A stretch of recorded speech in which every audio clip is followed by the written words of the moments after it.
بسم الله الرحمن الرحيم. الحمد لله رب العالمين، والصلاة والسلام على أشرف الأنبياء والمرسلين. أما بعد، فأعوذ بالله من الشيطان الرجيم. بسم الله الرحمن الرحيم. فإن آمنوا بمثل ما آمنتم به فقد اهتدوا. صدق اللہ العظیم. معزز سامعین اکرام، اللہ رب العزت نے جب اس کائنات کی تخلیق کرنا چاہی تو تمام انسانیت کے دلوں کو جانکا، تمام انسانیت کے دلوں کا جائزہ لے کر اللہ رب العزت نے تمام انسانیت کے دلوں میں سے سب سے پاکیزہ دل جناب محمد الرسول اللہ صلی اللہ علیہ وسلم کا پایا، تو چنانچہ سرتاج رسول کے لیے آقا علیہ الصلوۃ والسلام کا انتخاب کر لیا گیا. اس کے بعد تمام انسانیت کے دلوں کو دوبارہ جائزہ لیا گیا تو تمام انسانیت سے پاکیزہ دل صحابہ کرام رضوان اللہ علیہم اجمعین کا پایا گیا. تو انہیں اللہ رب العزت نے آقا علیہ الصلوۃ والسلام کے وزراء کے لیے منتخب کر لیا.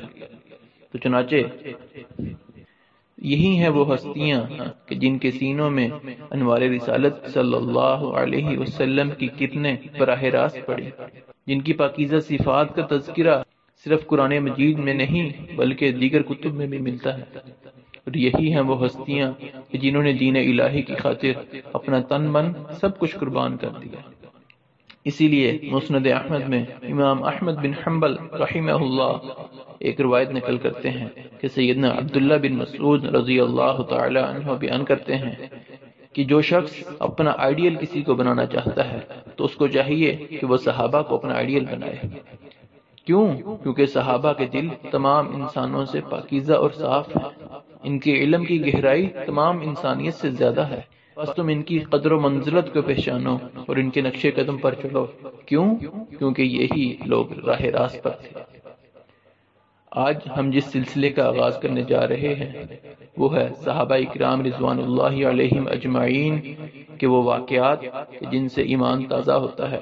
اور اس دعا کے ساتھ ہم سلسلے کا آغاز کرتے ہیں، العزت ہمیں ان واقعات کو سن کر ان پر عمل کرنے کی توفیق عطا فرمائے، زندگیاں صحابہ کی زندگیوں کے مطابق ڈالنے کی توفیق عطا فرمائے. تو ہم اس ترتیب کے ساتھ ہی صحابہ کے فضائل و مناقب بیان کریں گے کہ جس ترتیب کے ساتھ آقا علیہ الصلوۃ والسلام نے بیان فرمائے ہیں، یعنی کہ جن صحابہ کی فضیلت دیگر صحابہ سے زیادہ بتلائی گئی، ہم ان کی فضیلت کو پہلے بیان کریں گے.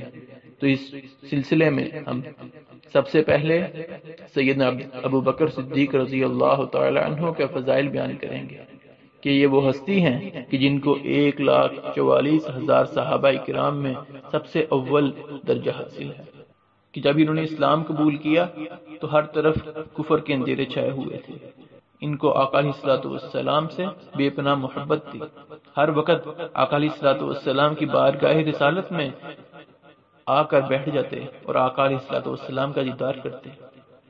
ایک دن آقا علیہ الصلوۃ والسلام کے پاس آتے ہیں اور آ کر کہنے لگے، اے اللہ کے رسول، مجھے اجازت دیجیے، میں لوگوں میں دین کی تبلیغ کرنا چاہتا ہوں، میں لوگوں کو اللہ کی طرف بلانا چاہتا ہوں، میں لوگوں کو توحید کی طرف بلانا چاہتا ہوں. اللہ کے رسول نے فرمایا، ابھی ٹھہر جاؤ، صبر سے کام لو، ابھی ہم تعداد میں بہت کم ہیں. لیکن اصرار کرتے رہے کہ مجھے اجازت دی جائے. آقا علیہ الصلوۃ والسلام نے ان کے ایمان کا جوش اور ولولہ دیکھا تو ان کو اجازت دے دی. چنانچہ جب باہر نکلتے ہیں، کفار مکہ کو توحید کی دعوت دی تو کفار مکہ آپ پر ٹوٹ پڑے. اس طرح ٹوٹے کہ آپ کو لہو لہان کر دیا. جب آپ کے قبیلہ کے لوگوں کو پتہ لگا تو انہوں نے آ کر بچایا، لیکن اس وقت تک آپ بے ہوش ہو چکے تھے.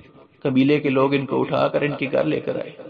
گھر لانے کے بعد ان کی والدہ کو کہنے لگے، جب اس کو ہوش آئے اس کو کہنا کہ جب تک تم محمد صلی اللہ علیہ وسلم کے ساتھ نہیں چھوڑو گے ہم تجھے کھانے پینے کے لیے کچھ نہیں دیں گے. لیکن ماں تو ماں ہوتی ہے. صبح سے شام تک بے ہوشی کی حالت میں پڑے رہے. شام کو جب ہوش آیا تو والدہ نے کھانا پیش کیا. کہنے لگے، اللہ کی قسم میں اس وقت تک نہیں کھاؤں گا جب تک میں محمد صلی اللہ علیہ وسلم کا دیدار نہ کر لوں. اس قدر محبت. لیکن ان کی والدہ نے اصرار کیا کہ وہ خیریت سے ہیں۔ تو چنانچہ حضرت عمر رضی اللہ تعالی عنہ کی بہن ام جمیل آتی ہیں اور وہ بتلاتی ہیں کہ رسول اللہ صلی اللہ علیہ وسلم خیریت سے ہیں اور دار رقم میں موجود ہیں۔ والدہ کا سہارا لیا اور دار رقم میں آقا علیہ الصلوۃ والسلام کے پاس پہنچ گئے۔ آقا علیہ الصلوۃ والسلام نے اس حالت میں دیکھا کر ان کو ملے، ان کا استقبال کیا اور ان کا بوسہ لیا۔ چنانچہ جب ابو بکر صدیق رضی اللہ تعالی عنہ نے آقا علیہ الصلوۃ والسلام کا چہرہ مبارک دیکھا تو اپنا غم بھول گئے۔ اس قدر محبت کہ اللہ کی راہ میں تکلیفیں سہنے کے بعد جب آقا علیہ الصلوۃ والسلام دیدار کیا تو اپنا غم بھول گئے۔ ان کے ایمان چیک کیجئے کہ دین کی خاطر کیسے تکلیفیں برداشت کرتے ہیں، لیکن اللہ بھی پھر ایسے بندوں کو اکیلا نہیں چھوڑتا۔ جب ہجرت کی رات آقا علیہ الصلوۃ والسلام کے ساتھ غار ثور میں گئے، 3 دن قیام کیا، دشمن ڈھونڈتے ڈھونڈتے غار کے بالکل باہر کھڑے ہوئے اور ابو بکر صدیق رضی اللہ تعالیٰ عنہ کہنے لگے، اے اللہ کے رسول، لو ان احدهم نظر الى قدمیہ لابصرنا تحت قدمیہ، کہ اللہ کے رسول اگر ان میں سے کوئی ایک اپنے قدموں کی طرف دیکھ لے تو البتہ وہ ہمیں دیکھ لے گا۔ یعنی اتنا قریب دشمن آ گیا، لیکن اللہ جس کو چاہے دکھا دے، جس کو چاہے نہ دکھائے۔ رسول اللہ صلی اللہ علیہ وسلم نے فرمایا، ما ظنک یا ابا بکر باثنین اللہ ثالثہما، کہ ابو بکر ان 2 کے بارے میں تیرا کیا خیال ہے کہ جس کے ساتھ تیسرا اللہ ہو؟ یعنی ہمارے ساتھ اللہ کی مدد شامل حال ہے، ہمیں کوئی نقصان نہیں پہنچ سکتا، تم گھبراؤ نہیں۔ کہ دیکھیے جب اللہ کی دین کی خاطر نکلے، اللہ نے کیسے دشمنوں سے ان کی حفاظت فرمائی۔ اور آقا علیہ الصلوۃ والسلام کے ساتھ محبت اور حدیث پر ایمان لانے کا ان کا واقعہ سنیے کہ کس قدر حضرت ابو بکر صدیق رضی اللہ تعالی عنہ کو حدیث کے اوپر ایمان تھا۔ آج ہمارا ایمان کیا ہے کہ کئی احادیث سننے کے باوجود ان پر عمل نہیں کرتے۔ کیوں نہیں عمل کرتے؟ ہمارے خاندان میں اس چیز کو برا سمجھا جاتا ہے، ہمارے امام صاحب اس چیز کو صحیح نہیں سمجھتے، ہمارے مذہب کے خلاف ہے یہ حدیث۔ لیکن جب سیدنا ابو بکر صدیق رضی اللہ تعالیٰ عنہ کے سامنے کوئی بات پیش کی جاتی کہ آقا علیہ الصلوۃ والسلام نے ایسے فرمایا ہے تو فوراً قبول کر لیتے۔ جب آقا علیہ الصلوۃ والسلام معراج سے واپس آئے، آ کے لوگوں کو بتانے لگے کہ راتوں رات جبریل علیہ الصلوۃ والسلام میرے پاس آئے، مجھے ساتھ لیا اور بیت المقدس گئے، میں نے وہاں انبیاء علیہ السلام کی امامت کروائی، اس کے بعد میں آسمان پر گیا، پہلے آسمان، دوسرے آسمان، حتیٰ کہ میں نے 7 آسمان کی سیر کی، اللہ سے ملاقات کی، جنت بھی دیکھی، جہنم بھی دیکھی۔ ابو جہل کو موقع مل گیا کہ آج حضرت ابو بکر صدیق رضی اللہ تعالیٰ عنہ کا ایمان چیک کرتے ہیں۔ آیا ان کے پاس، کہنے لگا، اے ابو بکر، تمہارا کیا خیال ہے اس شخص کے بارے میں جو کہے کہ راتوں رات میں بیت المقدس گیا ہوں، بیت اللہ سے بیت المقدس کا میں نے سفر کیا ہے؟ کہنے لگے یہ بات صحیح نہیں ہے، ایسا نہیں ہو سکتا۔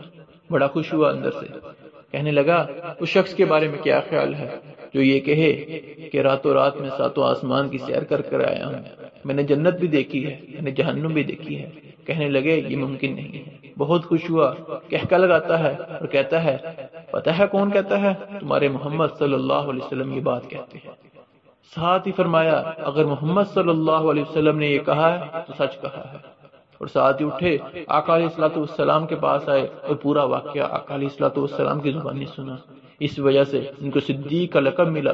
اس طرح بات کو سنا اور اس پر اگر عقل نہیں بھی مانتی تو اس پر عمل کیا، اس کو مان لیا، تسلیم کر لیا۔ حدیث سننے کے بعد کوئی اپنی رائے پیش نہیں کی کہ یہ حدیث کا مطلب ایسے ہو سکتا ہے، کہ جیسے سنا اسی طرح مان لیا۔